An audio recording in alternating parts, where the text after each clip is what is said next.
Hey guys, welcome back to another video, and today I'm going to show you how to edit, render, and use some of the useful features that are added in Windows Live Movie Maker. Alright guys, so the next step in making your own video, you come up here in the Home tab, and you go to the Add Photos and Videos button, and then you need to find what folder your clips are saved under. So I'm going to add these four. And just for an example, I'm going to add a picture from my pictures tab. We'll just throw in a black picture that I use a lot. And for the picture, under the video tool, you can see that it's selected by the blue box around it, because that's the last thing that I added. It will automatically set the duration of the picture to 7 seconds. And you could switch that to anything.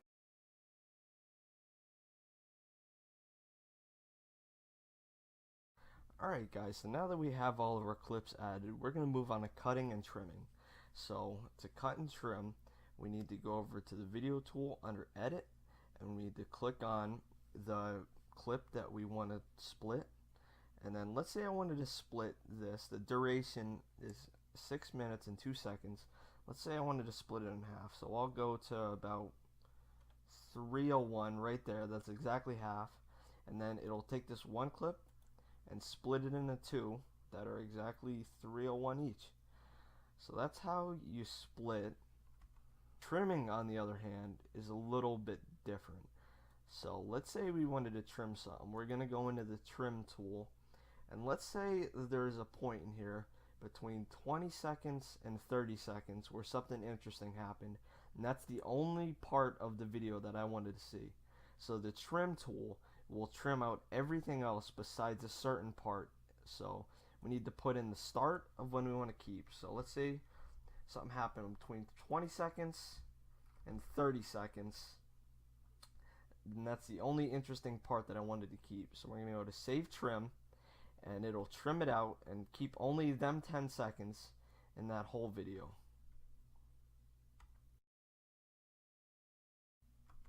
Alright guys, so now that you have all your clips trimmed and set to the right length, we can go over to the animations and visual effects tab.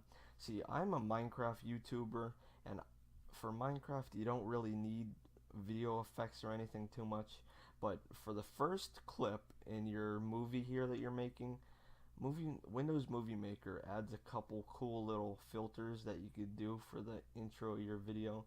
So if you want like a fade in, or like a pixely thing in the front of your video or anything like that. But if you click on the second one, it'll do a bunch of different slides that you could use to transition between clips in your video.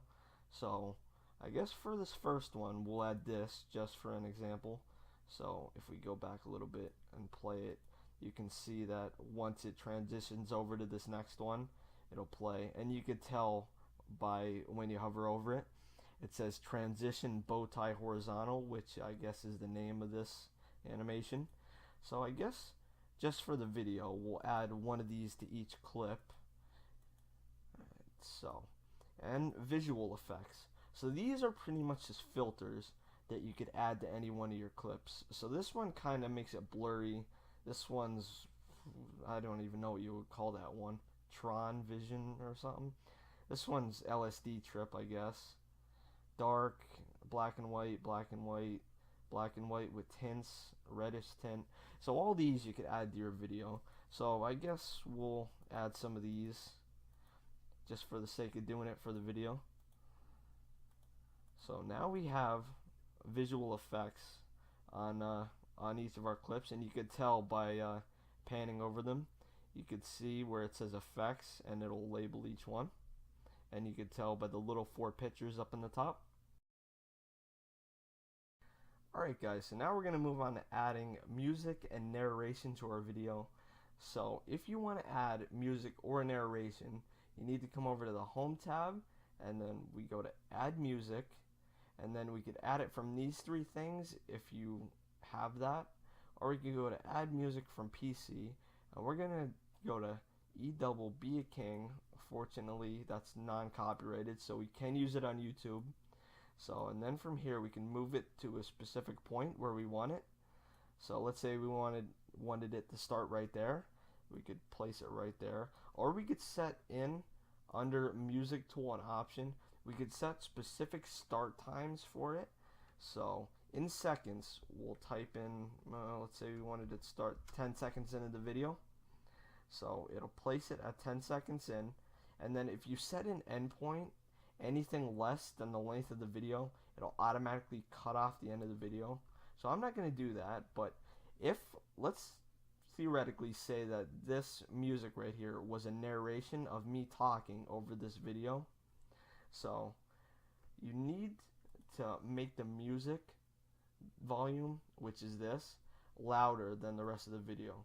So we're going to boost that so that people could hear us over the video. And then we'll go to video tool, and now under video volume, we want to turn each of the videos down. So if we select this clip, we want to turn it down. Select this clip, turn it down. Select this clip and turn it down.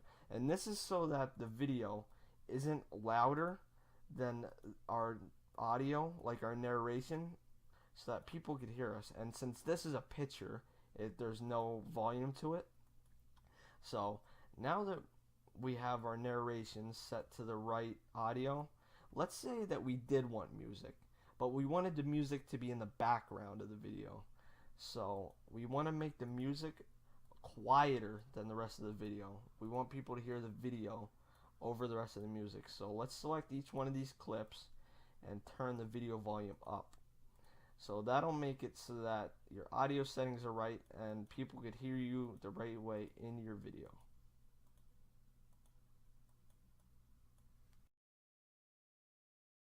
Alright guys, so we're going to move on to recording our own narration to add to our video. So in Windows Movie Maker, there's a thing where you can automatically record it and place it to your movie. So we'll click that, and then we can start recording something. So let's say, wow, this video is really blurry. I wonder why. Oh yeah, it's because I put that really crazy stupid filter on it. And then we'll stop the narration there, and then it'll bring up a thing to save it, and then these are some other narrations that I have. And you can name it whatever you want, but you have to save it before you could come back to the main screen and do stuff with it. So now we have a narration tool option, and it looks the same as everything else. It's just like the music and tool option. We could split and put some start and stop points, and the narration volume. And like I said, for the music, if you already have a pre-recorded narration, you want the narration volume to be louder than the music and the video volume so that people could hear your voice over the sound of your video. Alright guys, so now that your video is pretty much almost done, the last thing you need to do is render it. So rendering is very intensive on your computer, so the better computer you have, the smoother it'll go. So when you're ready to render and your video is all done, you come over in the home tab and go to save movie, and you could save it in all kinds of different displays. So you could save it for 1080p, which is gonna take the longest unless you're saving it to something custom like a higher resolution like 4K or anything. You could save it for a computer. You could save it to a format where you want to burn it to a CD in case you're making bootleg movies or something, who knows. You could save it for all kinds of different phone resolution sizes. You can save it for other Android phones. You could save it to all these other things. But if you're making a YouTube video, you want to come down to YouTube, and it'll automatically save it to a file that's 720 by 1280, I want to say. Yeah. Or if you want to make it 1080p on YouTube, you can go up to the 1080p for high definition display, and that'll save it at 1080 by 1920. So I guess we'll save it for 1080p. You got to choose whichever one you would rather. You can upload it in 1080p, but that's going to take longer to upload, and it's going to take longer to render. If you render it in 720p, it'll be just fine. So I'm going to go for 1080p, and then you got to find a file to save it as, and then we'll just save it as MC video. And now this is the part that takes forever. This is probably gonna kill your CPU. So if you're doing anything else that's really CPU intensive, you might want to stop doing that while you're rendering video. Rendering is very tough on your computer. And rendering also, each one of these clips here in the background, they're about 1 gig each. What rendering does is it takes all these clips and it compresses them down to a smaller size so that you can upload them to a CD or a phone without using up too much space. And if you're uploading them to YouTube, it'll be a lot quicker to upload, and it won't take 4 hours to upload a 15 gigabyte, 15-minute long movie.